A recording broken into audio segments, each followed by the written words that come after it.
What's up, fellow Grey Mains? Here's how you can get the Battered Vegetables Recipe in Crimson Desert.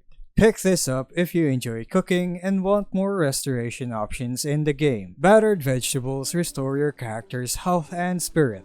You can improve the benefits by adding more of the required ingredients, up to 340 health and 26 spirit restored, with all tiers accompanied by a level 2 fire resistance for 30 seconds. The recipe is to the southeast of Payloon, inside a small village called Bayan. It's at the end of this path right here, sticking out to the west side of the village. Follow that path and you'll be entering this small compound with the lumber crane inside. Turn left and you'll see this small building. Go inside of it, and upon entering, to your left are 2 barrels. The recipe is just sitting on top of the second one. Just take it and read it to learn how to cook the recipe. And that's all of it. If you found this video helpful, don't forget to like and subscribe for more Crimson Desert guides. Thanks for tuning in, and I'll see you in the next video.